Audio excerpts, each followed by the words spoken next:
মাঠগুলো সচ্ছল থাকলে তো বাচ্চাদের জন্য মোটামুটি ভালো একটা উপকৃত একটা জায়গা। আবার মানুষও কম বেশি এখানে যায়, হয়তো দেখা গেল আপনি রেস্ট নিতে পারে। এখন বাচ্চারা তো বেশিরভাগই এই মাদকদ্রব্য হওয়ার উদ্দেশ্যটাই তো হলো এইটা, যে কোনো বাচ্চা চার দেওয়ালের মাঝে থাকাতেই সমস্যাটা হইতেছে। এখন এরা মোবাইল নিয়েই ব্যস্ত থাকে বেশি। মাঠের কথা বলতেছেন, এই মাঠ পাবেন না ঢাকায়। আর কোনো মাঠ আর জায়গা আছে? বাচ্চারা, কিশোররা মোবাইল আসক্ত হয়ে যাচ্ছে। মোবাইলে গেমিং, যেমন ফ্রি ফায়ার, পাবজি, বিভিন্ন গেম, জুয়া, এক প্রকারের জুয়ায় আসক্ত হয়ে যাচ্ছে। সেটার একটাই দিক হচ্ছে সবথেকে বাংলাদেশে যে পর্যাপ্ত মাঠটা প্রয়োজন সেটা নেই আমাদের। আমাদের বাচ্চা কাচ্চারা হয়েছে একটা মাঠের প্রয়োজন। আমার বাচ্চা কাচ্চা ঘরে বসে থাকা বন্দি হইয়া প্রতিবন্ধী হয়ে যায়, মাথা বেনে কথাবার্তা কাজ করে না, একটা 10টা কথা গেলে একটা কথার উত্তর পাই না। ঠিক আছে, আমাদের আর কিছু দেব না দেব, মাঠের প্রয়োজন আমাদের।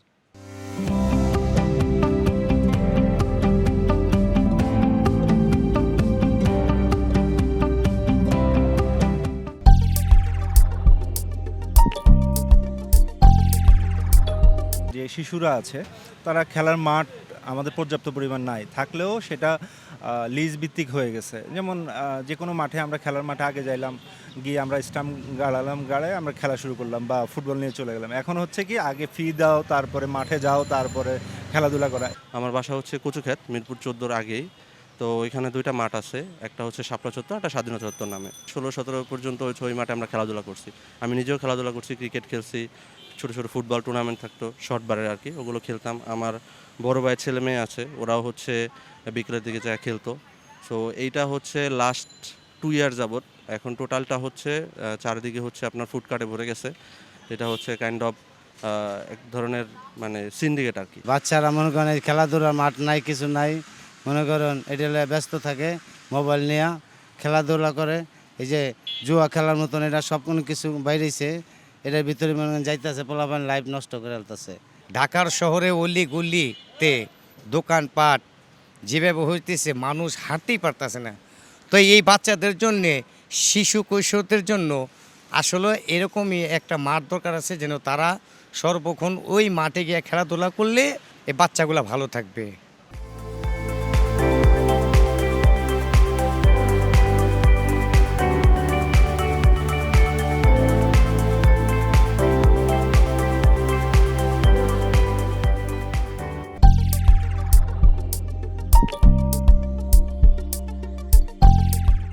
বিশ্বকে শিশুর বাসযোগ্য করে যাব আমি, নবজাতকের কাছে এ আমার দৃঢ় অঙ্গীকার।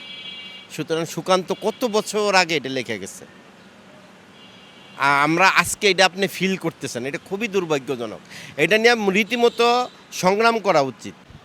আমাদের ছেলে মেয়ে বাচ্চা কাচ্চাদের জন্য ঢাকা শহরে একটা মাঠের প্রয়োজন।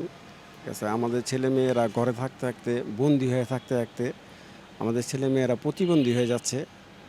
মাঠটা বিশেষ প্রয়োজন সবার জন্য। এখন আপনারা যদি সবাই দয়া করে মাঠটা চান উন্মুক্ত করার জন্য, সবাই দয়া করে বলবেন, কিংবা কমার্স করবেন, যাই কিছু করার সেটা আপনারা বলবেন।